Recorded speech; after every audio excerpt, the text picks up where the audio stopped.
As we approach closer to Lord of the Rings release date, it's been an eye-opener for the company Wizards of the Coast to understand how they present new IPs to the customer base.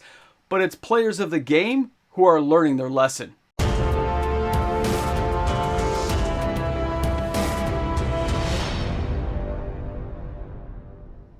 Wizards of the Coast may have broken a few eggs to make this omelet, but they are now prepared to show us a new product line that they think the player base is going to accept. Welcome back, everyone. MTG Moxman here. Thanks again for hanging out with me on my channel today.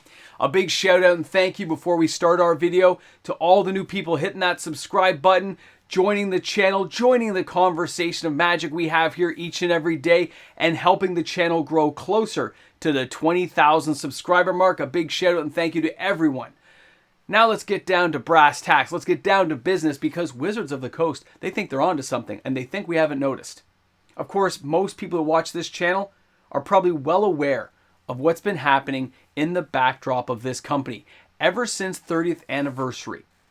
Their road to glorious victory of charging us super high premiums for a lot less value. Like we discussed in yesterday's video, it's not what they want it to be, but now they're going to bring us Lord of the Rings, followed by Commander Masters. They think we are primed and ready to accept these products. And allow me to give you a bit of a demonstration on what I mean.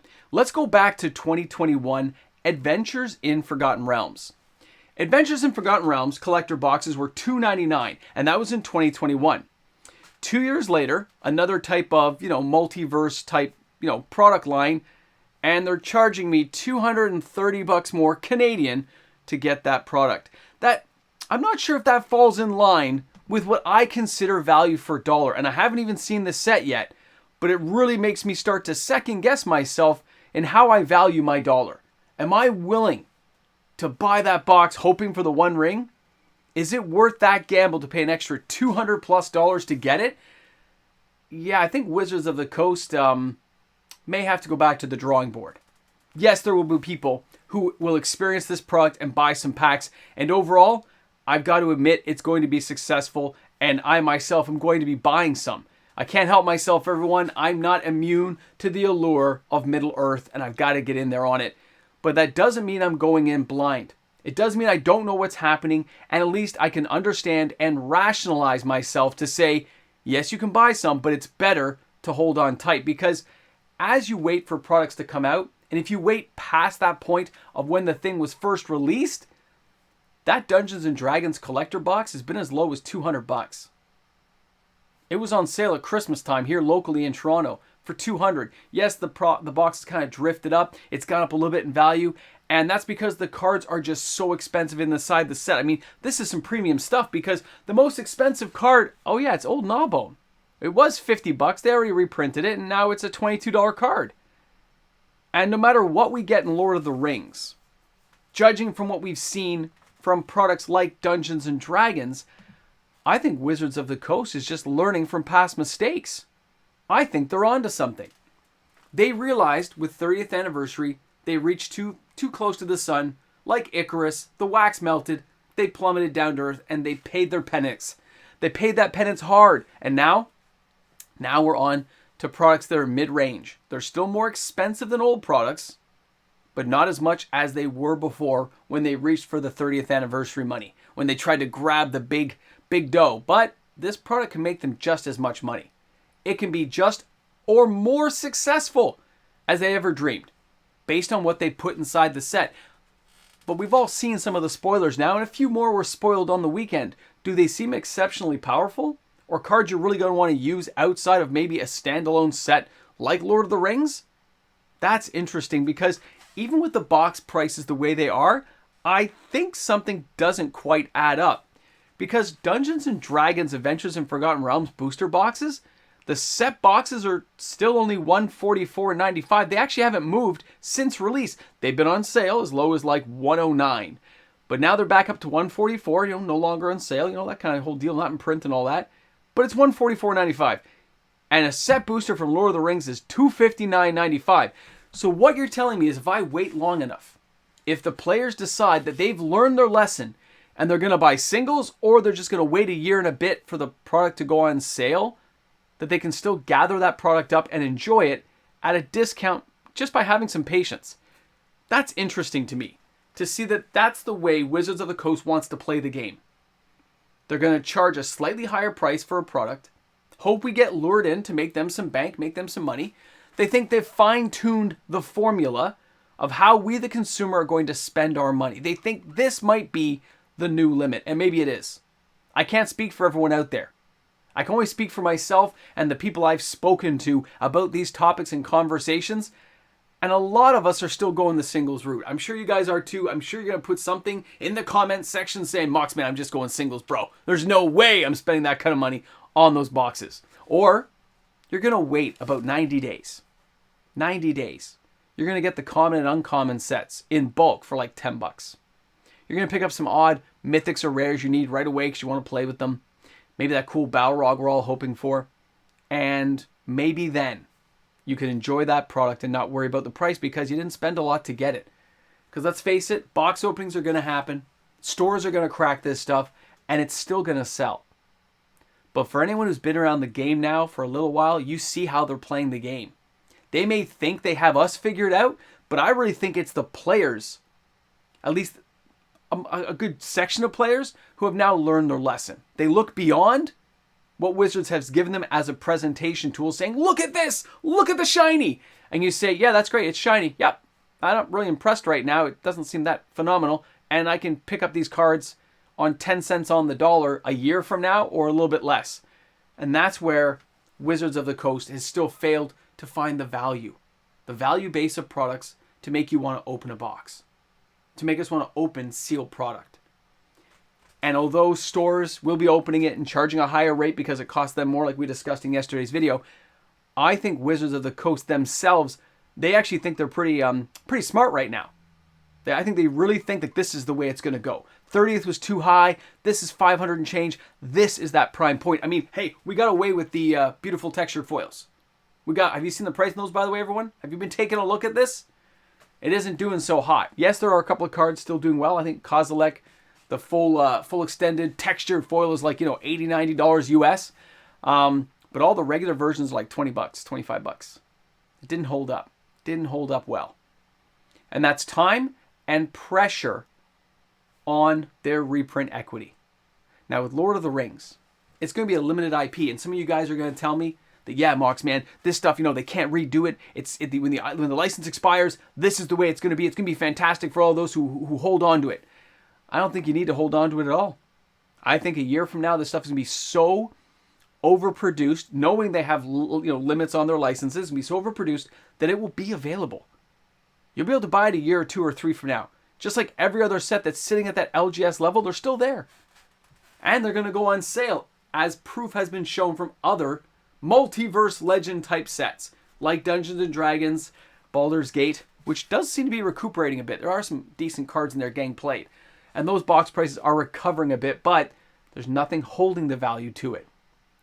And that's where the player has learned their lesson ahead of Wizards of the Coast, and that's why players, for the most part, I think, are still ahead of the curve. Maybe not the average Timmy who just goes in to buy a single pack, but any of those players who are dedicated to the idea of playing this game all the time and cracking packs all the time, we've all been scared away, or at least very leery and willing to wait to see how the product comes out. I know pre-orders are down across the board. Lord of the Rings, they're excited. There's a lot of built-up energy for the set, but no one's putting down the hard-earned money yet. And that's put some limits on some of the stores who had normally, in the last couple of sets, since like March of the Machines, not Aftermath, but Phyrexia All Will Be One, some players put down some advanced money on those pre-orders. It looked almost semi-normal, like we were in like 2018, 2019, all the way through 2020. But now, we're back to that, for that price point, I'm willing to wait to see those spoilers. And we've all seen some of the new leaks that came out with Éowyn, that legendary guard guy, as well as Aragorn. And you know what? They don't seem that exciting. It seems like more of the same. It seems to me more like the D&D set that we saw a couple years ago, which is why I'm using that image. It seems more of the likeness of flavor, when the colors don't really match up the way you think they would for like Gandalf the Grey and stuff. I don't know about you guys. It seems off to me from a student of like loving the books and stuff and the movies. But at the same time, it doesn't matter. It's going to be successful. It's going to come out. It's going to rock for some people. They just want to be able to play it. I get it. But players have learned that they can still enjoy and play that game by just waiting a little while. Remember, it's not standard legal. You'll be able to play the cards in Commander, Modern, but you can wait for that. You don't have to do it right off the bat. You can wait to see how all the spoilers come out, which means you can wait before you order or pay for anything. And that's where Wizards of the Coast used to have us. We used to drop big money on pre-releases. I used to drop it by the case. And now I'm like, I'll pick up that single, that single, that single, those, and those. Just like we saw in Aftermath. Right? Nissa being the big card. You can wait for it. You can pick up that one single. No sense buying a box. I think the real eye-opener for Wizards of the Coast was the nostalgia factor they cracked the code on. They may be putting out new secret layers to attract younger audiences. The stuff like Fortnite and all those kind of things gets the younger players kind of maybe at least looking at the game's way. But when they want to tap into real money, they hit the nostalgia key. They just clicked the button and they realized what they had. Just like nostalgic toys that are reproduced by Hasbro and said, hey, look, we brought Transformers back in the original packaging with the original battle symbol things in the back showing their levels and stats. Wow! And a lot of people buy them. Even at the new inflated price, we buy them. And they realize they can do the same thing for Magic the Gathering by tapping into IPs like Doctor Who, Dungeons and Dragons, and of course, Lord of the Rings. But that doesn't make us gullible. It doesn't make that nostalgia factor so overriding that we just will give our money up.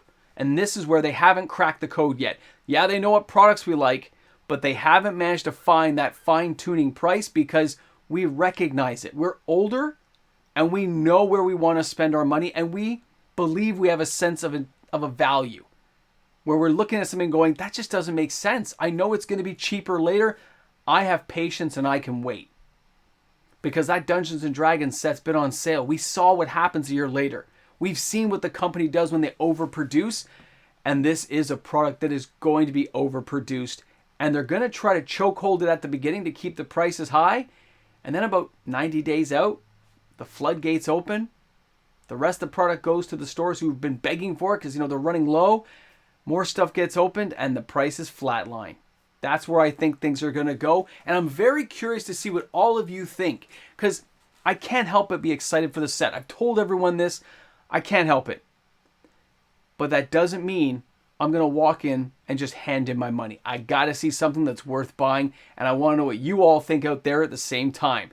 Guys, thanks a lot for tuning in today. Thanks for hanging out with me on the channel. If you're new, don't forget I put daily uploads every single day of the week. I'm looking forward to seeing those comments in the comment section. Turn your notification bells on, and we'll see you all tomorrow.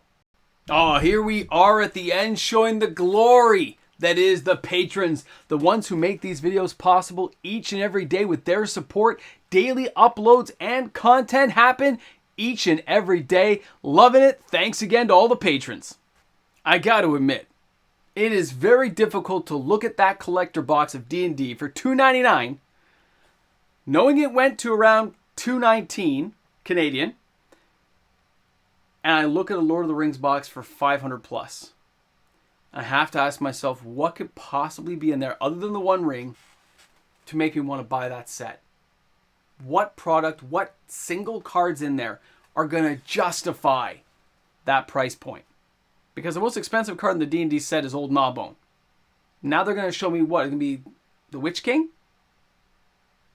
Is he going to be a $50 card? The Balrog? Going to be a $100, $150 card?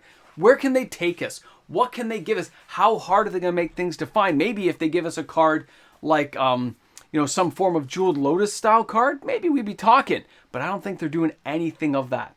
I think they're going on the gimmick of the serialized stuff, and that's what they're going to rely on for this set. And I don't think it's going to be enough to push those boxes forward in the end. I'll be curious to see what people think. It's just one of those things I've been mulling over in my head. I go, it doesn't make sense to me. My brain doesn't compute it. It's too much cash. I could buy dual lands for that.